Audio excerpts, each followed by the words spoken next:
Marriage is not right. Marriage is not a workable institution. Marriage does not work. എന്നൊക്കെ ഞാനങ്ങ് തീരുമാനിച്ചു from whatever I have seen in life. ഞാൻ കണ്ടിട്ടുള്ള families, friends, marriages, everything I know about marriage, in my mind said marriage does not work. എന്നിട്ട് ഞാൻ അത് എഴുതി അടിവരയിട്ട് ഫുൾ സ്റ്റോപ്പ് ഇട്ട് കഴിഞ്ഞു, സീൽ ചെയ്ത് വെച്ചു. Now I had to re-evaluate that. Like, based on what?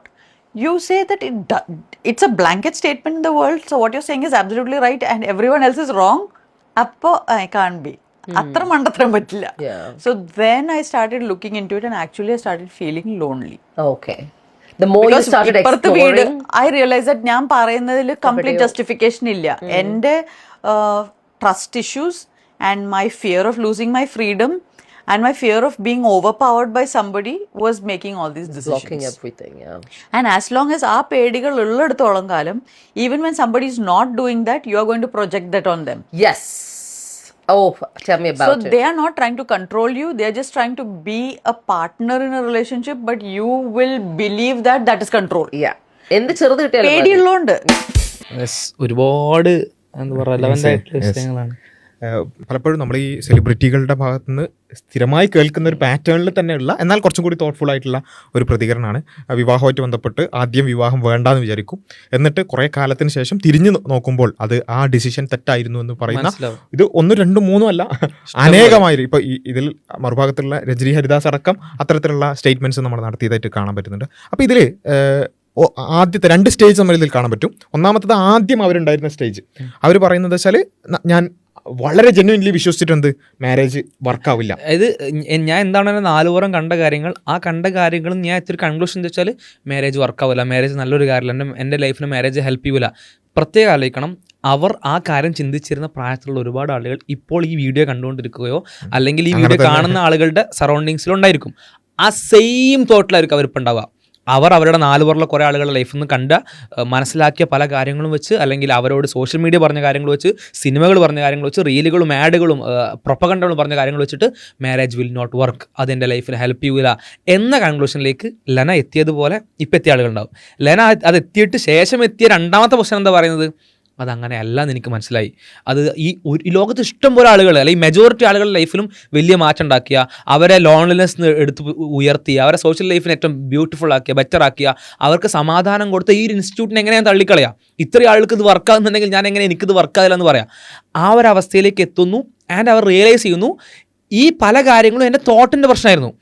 അതിനി ഈ തോട്ടുള്ളിടത്തോളം കാലം മാരേജ് ഉണ്ടെങ്കിലും മാരേജ് ഇല്ലെങ്കിലും ഈ പ്രശ്നം അനുഭവിക്കും. ഇപ്പോൾ ഒരാൾ എന്നെ ഓവർ പവർ ചെയ്യുന്നു എന്നൊരു തോട്ട് എനിക്ക് എപ്പോഴും ഉണ്ടെങ്കിൽ, അല്ലെങ്കിൽ ആ തോട്ടിനെ പറ്റി ചിന്തിക്കാൻ എന്നോട് എപ്പോഴും സോഷ്യൽ മീഡിയ പറയുന്നുണ്ട്, സിനിമകൾ പറയുന്നുണ്ടെങ്കിൽ, നിന്നെ ആരെങ്കിലും ഓവർ പവർ ചെയ്യുന്നുണ്ടോ, നിന്റെ മുകളിലേക്ക് ആരെങ്കിലും കയറുന്നുണ്ടോ, നിന്റെ സ്വാതന്ത്ര്യം തകർക്കുന്നുണ്ടോ, നിന്റെ ഇൻഡിവിജ്വാലിറ്റി തകർക്കുന്നുണ്ടോ, അങ്ങനെ ആരെങ്കിലും ഇടപെടാൻ ശ്രമിക്കുന്നുണ്ടോ, എൻ്റെ സ്വാതന്ത്ര്യത്തെ ഇല്ലാതാക്കുന്നുണ്ടോ എന്ന രീതിയിലുള്ള ചിന്തയാണ് എനിക്ക് എപ്പോഴും ഉള്ളതെങ്കിൽ കല്യാണമൊന്നും വേണ്ട.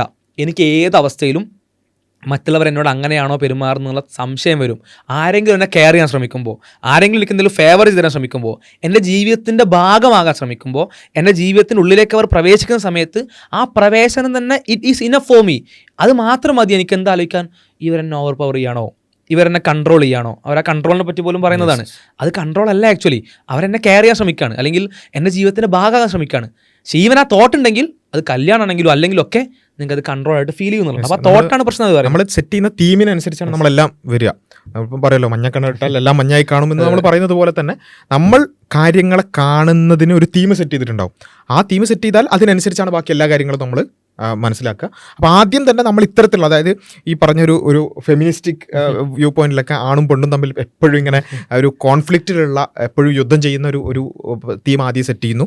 എന്നിട്ട് പുരുഷൻ എന്ത് ഫേവർ ചെയ്യുകയാണെങ്കിൽ, അല്ലെങ്കിൽ പുരുഷൻ എന്ത് തരത്തിൽ നിങ്ങളുടെ ജീവിതത്തിൻ്റെ ഭാഗമാക്കുകയാണെങ്കിലും അത് ഒരു പാട്രിയാർക്കിലായിട്ടുള്ള ഒരു കൺട്രോൾ നിങ്ങളുടെ മേലേക്ക് ഉണ്ടാക്കാനാണ് എന്നുള്ള ഒരു തോട്ട് നിങ്ങളുടെ മനസ്സിലേക്ക് അടിയുറച്ച് കഴിഞ്ഞാൽ പിന്നെ എന്തും, നിങ്ങളുടെ പിതാവ് നിങ്ങൾക്കൊരു ചോക്ലേറ്റ് വാങ്ങി തരുന്നത് പോലും എന്താണ്, കൺട്രോൾ ചെയ്യാനായിരിക്കും, അല്ലെങ്കിൽ ബെനവലൻസ് എക്സസൈസ് ആയിരിക്കും. എനിക്ക് വാങ്ങിക്കൂടെ? അതെ അതെ അതെ, ഞാൻ എംപവേർഡ് വിമൺ അല്ല, എനിക്ക് എന്താ ഒരു ചോക്ലേറ്റ് വാങ്ങിയാൽ എന്നായിരിക്കും അവിടെയും ചിന്തിക്കുക.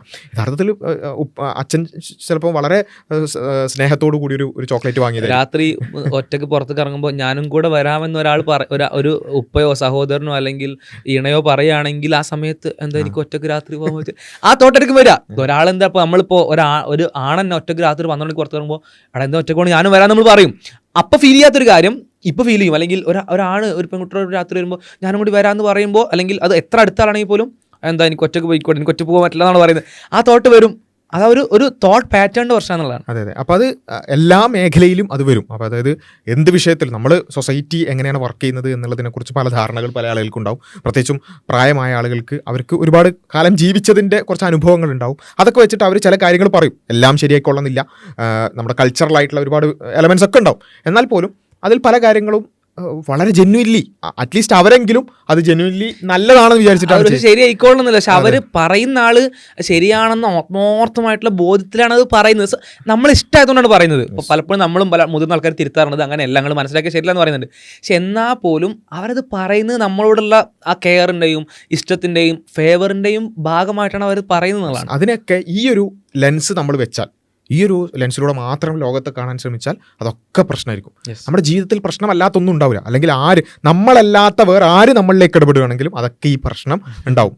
അപ്പോൾ അങ്ങനെ ജീവിക്കുക എന്ന് പറഞ്ഞാൽ വല്ലാത്തൊരു ജീവിതമായിരിക്കും. അപ്പോൾ അവിടെയാണ് ലെന പറയുന്നത്, കുറച്ച് കഴിഞ്ഞപ്പോൾ എനിക്ക് ആ ഒരു റിയലൈസേഷൻ ഉണ്ടായി, അതങ്ങനെയല്ല വർക്ക് ചെയ്യുന്നത്. അല്ലെങ്കിൽ ഞാൻ വെച്ച ആ ഒരു മുൻധാരണകൾ തെറ്റായിരുന്നു. എന്നെ സോഷ്യൽ മീഡിയയും സിനിമകളും അതേപോലെ തന്നെ പ്രൊപ്പഗണ്ടകളും ആഡുകളും ഒക്കെ പഠിപ്പിച്ചാൽ, നോവലുകളൊക്കെ പഠിപ്പിച്ച ആ ഒരു സംഭവം ഉണ്ടല്ലോ, ആ ഒരു സംഭവം തെറ്റായിരുന്നു എന്ന് എനിക്ക് എന്ത് ചെയ്തു, ഒരു റിയലൈസേഷൻ ഉണ്ടായി എന്നാണ് ലെന പറയുന്നത്. അപ്പോൾ അവിടെ ഞാൻ പറയുന്നത്, ഇപ്പം ലെനയുടെ ഫസ്റ്റ് സ്റ്റേജിലുള്ള ഒരുപാട് ആൾക്കാർ ഈ വീഡിയോ കാണുന്നുണ്ടെന്ന് എനിക്ക് ഉറപ്പാണ്. അപ്പോൾ അവർ മനസ്സിലാക്കണം, ഈ ലെന നിങ്ങളുടെ സ്റ്റേജിൽ ഉണ്ടായിരുന്നു, അവർ വേറൊരു സ്റ്റേജിലേക്ക് ഇപ്പോൾ എത്തിയിട്ട് തിരിച്ചു പറയാണ് ഈ സ്റ്റേജിലുള്ളത് കുറേ പ്രശ്നമാണ് കേട്ടോ എന്ന് പറയുമ്പോൾ അറ്റ്ലീസ്റ്റ് ജസ്റ്റ് റീതിങ്ക്, ഇപ്പം നിങ്ങൾ വെച്ചിട്ടുള്ള കുറേ ലെൻസുകളൊക്കെ ശരിയായ ലെൻസുകൾ തന്നെയാണോ എന്നുള്ളത് തെറ്റാവാൻ സാധ്യതയില്ലേ എന്നൊരു ചോദ്യം സ്വന്തത്തോടൊന്ന് ജസ്റ്റ് ചോദിക്കുക. ലെന മാത്രമല്ല, ലോറി ഗോട്ട്ലിബ് പോലെ ഇഷ്ടംപോലെ ഫെമിനിസ്റ്റുകൾ നമുക്ക് കാണാൻ പറ്റും, ഇഷ്ടംപോലെ ഫെമിനിസ്റ്റ് ആക്ടിവിസ്റ്റുകളെ കാണാൻ പറ്റും. എന്താ പറയുക, ഇപ്പോൾ നിങ്ങൾ ഈവൻ നമ്മുടെ അക്കാദമിക്സിൽ ഫെമിനിസ്റ്റ് പഠിക്കാൻ വേണ്ടി ഉപയോഗിക്കുന്ന പുസ്തകങ്ങൾ, ഇപ്പോൾ ഫെമിനിൻ മിസ്റ്റേക്ക് എഴുതിയിട്ടുള്ള ബെറ്റി ഫ്രീഡൻ, അവരെ ഫെമിനിൻ മിസ്റ്റേക്ക് മാത്രമാണ് നമ്മൾ അക്കാദമിക്സിൽ വായിക്കുക. എന്നിട്ട് നമ്മൾ ഫെമിനിസവും ഈ പറഞ്ഞ കുറേ ലെൻസൊക്കെ വെക്കും. അതേ ബെറ്റി ഫ്രീഡൻ തന്നെ എന്ത് ചെയ്തിട്ടുണ്ട്, സെക്കൻഡ് സ്റ്റേജ് എത്തിയിട്ടുണ്ട്. ആ സെക്കൻഡ് സ്റ്റേജിൽ അവർ പറഞ്ഞ കാര്യങ്ങളൊക്കെ തിരുത്തി എഴുതിയിട്ടുണ്ട്. ഞാൻ മുമ്പ് പറഞ്ഞ കാര്യങ്ങൾ തെറ്റായിരുന്നു, അങ്ങനെ ഞാൻ പറഞ്ഞത് ഒരുപാട് സ്ത്രീകളുടെ ജീവിതത്തെ തന്നെ പ്രയാസത്തിലാക്കിയിട്ടുണ്ട് എന്ന റിയലൈസേഷൻ ഒരു പുസ്തകമായി എഴുതിയിട്ടുണ്ട്. അപ്പോൾ പല ഫെമിനിസ്റ്റുകളിലും നമുക്കിത് കാണാം. ലോറി ഗോട്ട്ലിബിന്റെ പുസ്തകത്തിന്റെ പേര് ഫസ്റ്റ് അവർ വിവാഹം കഴിക്കുന്നതിനെ ഡിസ്കറേജ് ചെയ്തെങ്കിൽ പിന്നീട് ഒരു മധ്യവയസ്സിൽ എഴുതുന്ന പുസ്തകത്തിന്റെ പേര് മാരി ഹിം എന്നാണ്. പോയി വിവാഹം കഴിക്കുന്നതാണ് അവർ പറയുന്നത്. അപ്പോൾ ആ തിരിച്ചറിവിലേക്ക് എത്തുന്ന ഒരുപാട് ആളുകളുണ്ട് ലേച്ചർ അവരുടെ ജീവിതത്തിൽ.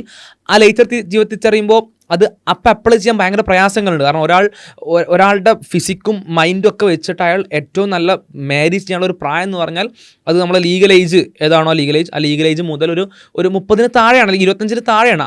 ആ ഒരു സമയത്താണ് എസ്പെഷ്യലി പെൺകുട്ടികളാണെങ്കിൽ ഏറ്റവും ബെസ്റ്റ് ഏജ് അതാണ്. അപ്പോൾ ആ ഏജിൽ നമ്മൾ പലനൊക്കെ പറഞ്ഞ പിന്നീട് തിരുത്തുമെന്ന് ഉറപ്പുള്ള ഒരു തോട്ട് കൊണ്ട് നടക്കുകയും പിന്നീട് ആ ബെസ്റ്റ് ഏജ് ബെറ്റർ ഏജ് കഴിഞ്ഞിട്ട് അതിനെപ്പറ്റി റിഗ്രറ്റ് ചെയ്യുകയും ചെയ്യുന്ന ഒരു നഷ്ടം. കാരണം ജീവിതം പിന്നെയും ഇത് റിപ്പീറ്റ് ചെയ്യാൻ പറ്റുമല്ലോ. അപ്പോൾ ആ ഒരു നഷ്ടം ഉണ്ടാവരുത് എന്നുള്ളതാണ് ഗുണകാംക്ഷയോട് കൂടിയിട്ട് പറയാനുള്ളത് എന്നുള്ളതാണ്. അപ്പോൾ ആ നിലക്ക് അറ്റ്ലീസ്റ്റ് ഈ വീഡിയോ കൊണ്ടുകൊണ്ട് നിങ്ങൾ മാറി ചിന്തിക്കണമെന്നല്ല, അറ്റ്ലീസ്റ്റ് അങ്ങനെ റിയലൈസേഷൻ ഉണ്ടായി എന്ന് പറയുന്ന കുറേ ആൾക്കാർ അവരുടെ പുസ്തകങ്ങൾ ലഭ്യമാണല്ലോ. ഇപ്പം മാരി ഹിം പോലെയുള്ള ഒരുപാട് പുസ്തകങ്ങൾ ഈ വിഷയത്തിൽ നമുക്ക് കാണാൻ പറ്റും. ആ പുസ്തകങ്ങളൊന്ന് വായിച്ചു നോക്കുക, എന്താണ് അവരുടെ റിയലൈസേഷൻ, അതിന് വല്ല ലോജിക്കും ഉണ്ടോ, നമ്മളിപ്പോൾ മനസ്സിലാക്കിയതിൽ എന്തെങ്കിലും തെറ്റുകളുണ്ടോ, സാധ്യത ഉണ്ടോ, അങ്ങനെയുള്ള ഒരു അന്വേഷണമെങ്കിലും നടത്തുക എന്നുള്ളതാണ് സൂചിപ്പിക്കാനുള്ളത്. ആ രൂപത്തിൽ കുറച്ചുകൂടി വസ്തുനിഷ്ഠമായ കാര്യങ്ങൾ കാണാൻ ശ്രമിക്കുക. ഇത്തരം വിഷയങ്ങൾ കൂടുതലായി നമ്മുടെ ചാനൽ ഡിസ്കസ് ചെയ്യുന്നതാണ്. ചാനൽ സബ്സ്ക്രൈബ് ചെയ്യുക, കൂടുതൽ ആളുകളിലേക്ക് എത്തിക്കുക. അസ്സലാമു അലൈക്കും.